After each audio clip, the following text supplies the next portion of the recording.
더우면 그냥 뚜껑 열어.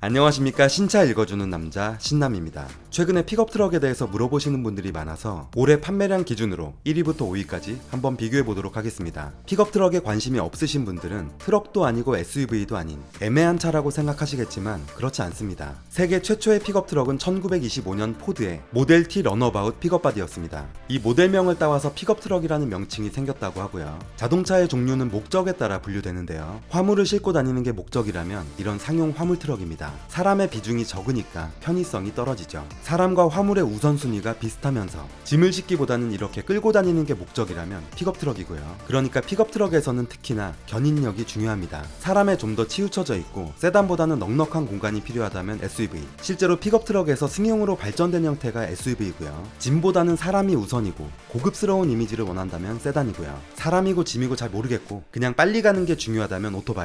아무튼 요즘 픽업트럭의 수요가 많은 이유는 데일리카와 트럭, SUV의 장점을 모두 가지고 있기 때문이고요. 캠핑, 낚시, 레저 활동 등의 아웃도어를 즐기는 사람들이 늘어나면서 실용적이면서도 다양한 용도로 활용할 수 있는 픽업트럭에 대한 관심이 높아지고 있습니다. 그럼 현재 국내에서 판매되고 있는 픽업트럭 중에서 판매 순위 5위까지는 어떤 모델이 있는지 알아보겠습니다. 영상 보시고 유익하셨다면 구독과 좋아요 부탁드리겠습니다. 먼저 판매량입니다. 올해 1월부터 9월까지의 판매량 기준이고요. 최근 자료입니다. 렉스턴 스포츠의 판매 대수가 압도적으로 많습니다. 국산이기도 하고요. 가성비가 가장 좋기 때문이겠죠. 렉스턴의 9개월 동안 판매량이 나머지 4개 모델 전체를 다 더해도 거의 5배 정도 차이가 납니다. 다음은 각 모델의 등급과 차량 가격입니다. 모델별로 가장 낮은 등급에서 4륜으로 통일했고요. 렉스턴 스포츠는 프레스티지 등급, 콜로라도의 등급은 익스트림에 멀티미디어 팩 옵션을 추가했는데요. 경쟁 차종과 대략 비슷하게 맞춘 옵션이라고 봐주시면 될 것 같습니다. 포드의 레인저는 와일드 트랙과 랩터 중에 낮은 등급인 와일드 트랙이고요. GM에서 판매하고 있는 GMC의 시에라는 드날리 등급입니다. 지프의 글래디에이터는 한 가지 모델로만 나오고요. 할인 금액은 일단 이번 달 기준으로 기재했습니다. 레인저와 글래디에이터만 할인이 있고요. 실구매가는 드날리가 가장 높고요. 렉스턴 스포츠가 가장 저렴합니다. 다음은 외관 디자인입니다. 먼저 렉스턴 스포츠입니다. 강력한 픽업을 위한 파워. 다음은 콜로라도입니다. 이 모델은 현재 버전이고요. 곧 풀체인지가 나온다고 합니다.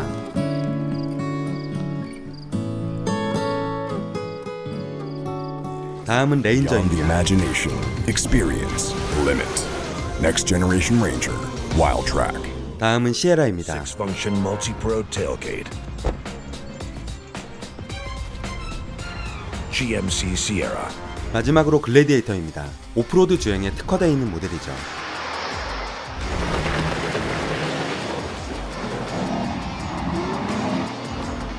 다음은 차량 크기입니다. 거의 차량 가슴과 비슷하게 나오는데요. 시에라는 풀사이즈 픽업 트럭이라 가장 클 수밖에 없죠. 렉스턴 스포츠는 미드 사이즈 픽업 트럭이라 이 중에서는 가장 작습니다. 다음은 제원입니다. 시에라를 보시면 6.2L V8 가솔린 엔진이고요. 최고 출력은 426마력으로 가장 높습니다. 콜로라도가 312마력으로 두 번째로 높네요. 렉스턴 스포츠는 202마력으로 출력이 가장 낮은데요. 레인저와 큰 차이는 없습니다. 이 두 가지 모델은 디젤이고요. 연비도 좋을 수밖에 없겠죠. 픽업 트럭은 견인력이 중요한 부분이라고 말씀드렸는데요. 레인저와 시에라는 출력은 2배 이상 차이가 나는 반면에 견인력에서는 큰 차이가 없습니다. 모두 이 정도 견인력이면 웬만한 카라반이나 보트를 끄는 데에는 전혀 문제가 없을 것 같습니다. 적재 중량을 보시면 좀 납득이 안 가는 부분이 있죠. 수입차의 경우 국내 인증을 받을 때 적재 중량을 축소해서 받았다고 합니다. 그래서 시에라는 실제 997kg 정도가 된다고 하고요. 나머지 모델도 비슷한 상황이라고 하네요. 복합 연비는 레인저가 가장 좋고 글래디에이터가 가장 안 좋은데요. 사실 픽업 트럭을 타시는 분들은 연비 별로 신경 쓰지 않는다고 합니다.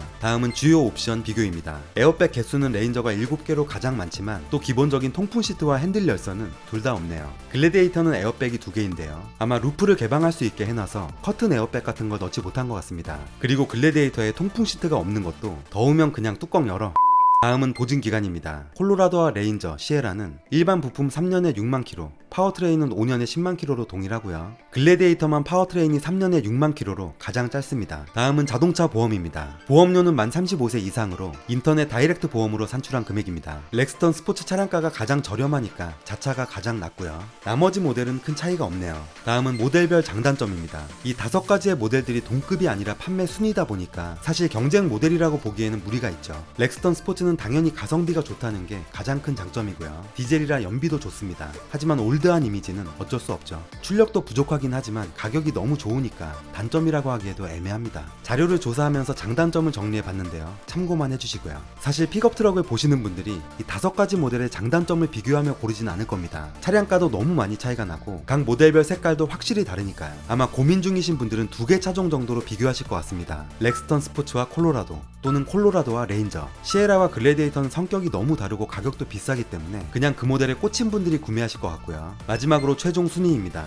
지금까지 설명해드린 항목별로 순위를 매겨봤는데요. 크기는 전장과 전폭, 전고를 모두 더했습니다. 나머지 부분들은 객관적인 데이터를 비교한 거고요. 맨 아래 보시면 디자인은 제 주관적인 견해입니다. 가격을 제외하고 디자인만 본다면 저는 가장 크고 웅장해 보이는 시에라가 마음에 들고요. 두 번째로는 글래디에이터, 그 다음은 레인저입니다. 디자인만 본다면 구독자분들은 어떤 취향을 갖고 계신지 궁금하네요. 이 점수를 모두 더해봤습니다. 합계 점수를 보시면 저는 가격 순대로 나올 줄 알았는데요. 1등은 가장 비싼 시에라고요. 꼴찌는 두 번째로 비싼 글래디에이터입니다. 가성비는 글래디에이터가 가장 떨어진다고 보시면 될 것 같고요. 근데 이런 차들은 돈 많은 분들이 세컨카로 구매하시는 거라 가성비와는 거리가 멀 것 같습니다. 여기까지 국내 판매량 순으로 픽업 트럭 5가지 모델을 비교해봤습니다. 이렇게 궁금하신 차종들 비교 영상을 원하실 경우에는 댓글로 남겨주시면 만들어 보겠습니다. 이번 영상이 유익하셨다면 구독과 좋아요, 알림 설정까지 꼭 부탁드리겠습니다. 신차 읽어주는 남자 신남이었습니다. 감사합니다.